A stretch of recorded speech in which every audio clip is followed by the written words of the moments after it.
Today I'm going to be unboxing the most dangerous animal in my collection, but first we have to set up its enclosure. Let's get into it. Now over the time over here at Dakota Blue Exotics, we have had a multitude of things that could be deemed dangerous, going from big snakes, large lizards, to even an Argus monitor that took the ability for me to bend my knuckles all the way. However, there might be something else that you think. You would think it would be something large, like a big lizard. However, it is not.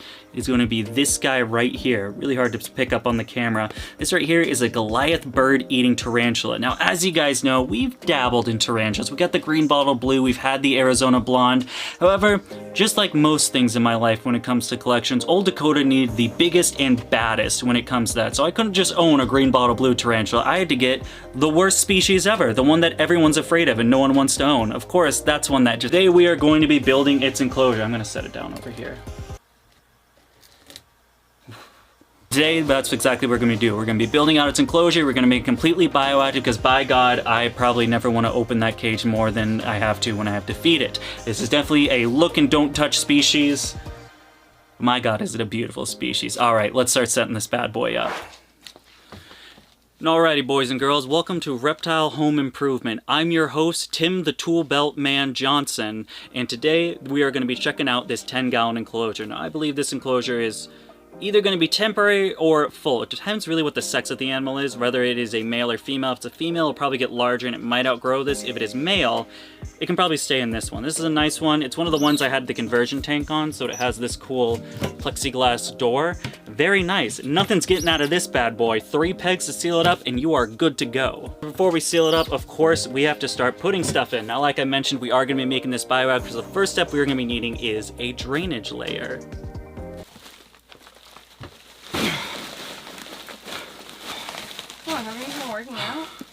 And so for today's drainage layer, we are going to be using, of course, mini marble chips. And before you ask, no, this was not because I was too lazy and just went to Home Depot instead of a hydroponic store or got an Amazon because I impulse bought this spider. Not at all. I actually prefer this as a drainage layer. Just going to be easy as 1, 2, 3. We make sure it stays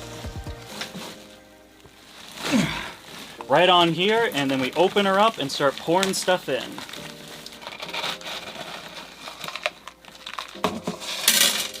All right, just a few more to go.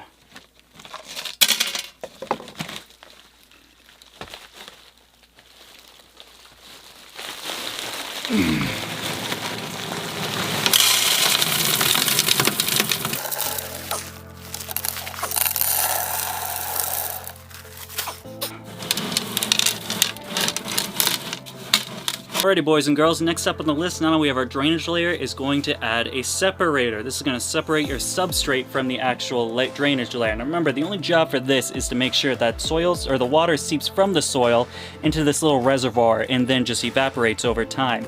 Instead of it just being stuck on the bottom, you get that nasty, wet, muddy substrate. It's going to create bacteria, mold, all that bad stuff. This is going to be our friend, but we do need a separator to make sure it does its job correctly.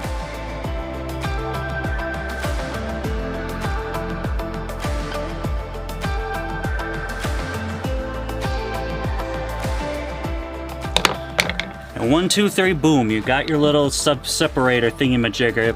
Now, I probably wouldn't use this if I had extra time to like get a good amount. I'd probably get some sort of weed guard or something like that. However, time is of the essence for this kind of thing, so this will just have to do. The substrate will weigh it down enough to where it won't be an issue, but yeah, this probably isn't the best material to use for this kind of thing. So we got this all done. Next step is going to be the substrate itself. Now, luckily the substrate will weigh this down, so it's not too big of an issue. For my mix, I'm doing basically just topsoil. I'm gonna do a lot of it, probably bring it up to about here. These dudes love to dig and create little burrows, and they'll move around the dirt the way they want to, so we just wanna make sure that we have a lot of it inside of here.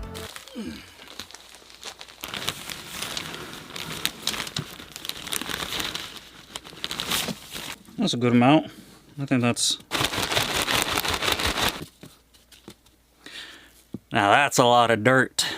Alrighty, just a couple steps below the most terrifying part of this, which is going to be actually getting him out of the deli cup and putting him in there. Next step is going to be decorating it. Now, while these guys don't really need a bunch of decorations, or you don't need to go crazy, I do want to add a couple of little things. We'll talk about that right now. First step you're going to want is some sort of hide. Now, I think this one's a little bit too big, and from what I've seen from other builds of the Goliath birdeater is the fact that people only use one. I think that stems from maybe it being more predictable where the thing's hiding, because I mean, you don't want this thing to sneak attack you, that's for sure. So I'm probably just gonna end up breaking this in half and placing it somewhere like right here in this area. Onto that. Because I mean, that's the only thing. It's only getting one hide, so might as well make it a big hide. Yeah, that's cool. Step is add greenery. It's not bioactive without some greenery. Casey, for some reason, took a clipping of this and stuck it in this water bottle like 6 weeks ago, and I've just been carrying it around, and what do you know? It actually got roots. Pothos, people. You can literally do anything to it and it still lives. So I think we're gonna put this bad boy deep in here just to have some green going on. Let me see it. I hit the node. I think it'll be fine. It's pothos. Okay. It's pothos. Wow, it doesn't look as nice as I thought it was. There it is. There's your greenery. There's your bioactive. Don't worry, the fans love it. If you don't know, Goliath bird eaters are tropical and they really do need humidity in order to thrive. So we want to make sure we not only are using a nice deep substrate that holds that humidity, but also some of this. Just gonna kind of spread it around right here.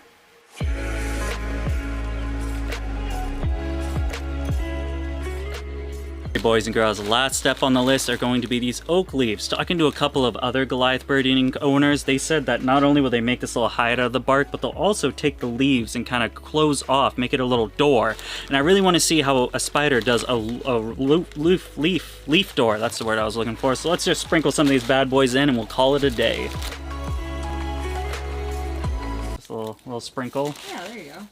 Make it look like it feels like it's in a real forest. It's in a real forest. Or wherever the heck it lives. I don't know where it lives. My God, boys and girls, would you just take a look at this right here. It's so nice, I'd probably live into it. However, I am a 6-foot human and that is a 10-gallon tank, so that is virtually impossible. However, what's not impossible is putting that spider in it. It's just gonna be very, very scary. Let's do it.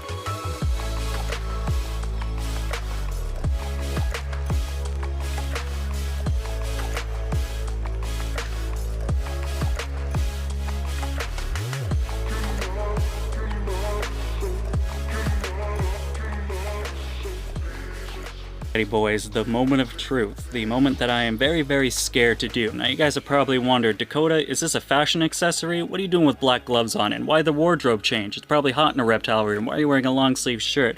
Well, these guys kind of have, well, two very bad things about them. Number one, they have a very nasty bite. Well, the venom really isn't that severe. It's, however, the size of the animal and being able to bite you, the amount of venom that's going to be put into you, you're going to have a bad time. It's going to hurt a lot. However, that's not the worst part in my experience, or just personally talking to other people. It seems that the hairs are one of the worst tarantulas to get the irradiated hairs by. What's going to happen is it's going to cause severe burning, itching for up to 2 to 3 weeks, I've heard. I don't want to be itching for weeks on end, so all skin's gonna be covered for this, and because I don't want to deal with it. I heard the hairs are awful, don't get the hairs on you, and so I'm gonna take the advice. I was gonna wear a biosuit, but it costs too much money on Amazon to do the prank, so this is what you guys get. Hey boys and girls, here we go. From the front, hopefully avoid those fangs, and then kind of slightly to the side, try to coax her out with the paintbrush that we have right here. You can already see on the deli cup that we have a lot of hairs that she's been kicking, so she is no stranger to kicking these hairs, and it's definitely something that we don't want on us. So let's go ahead.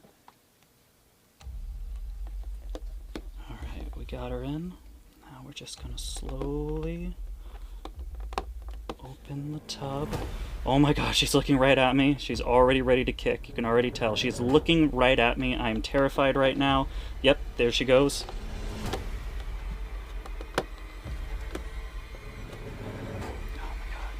Already kicking so much. Okay. I don't know why I got this. I don't know why I did this.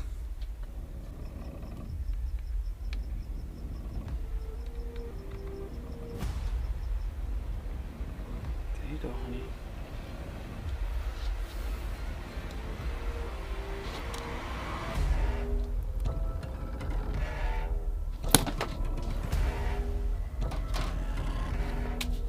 Guys, it's really not that scary. I don't know what everyone's worried about.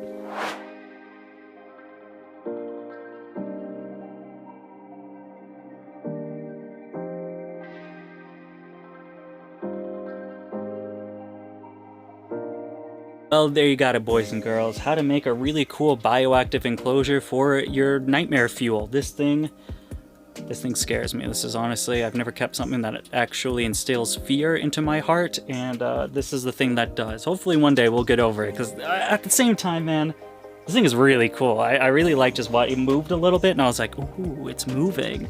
I think it's cool. I think I'm gonna grow in on some of these, you know. You might as well just jump into the deep end when you do this stuff, and that's what I did with this spider. Alrighty, as always, thank you guys so much for taking the time out of your day to follow us over here at Dakota Blue Exotics. I will see you guys next time, but until then, goodbye.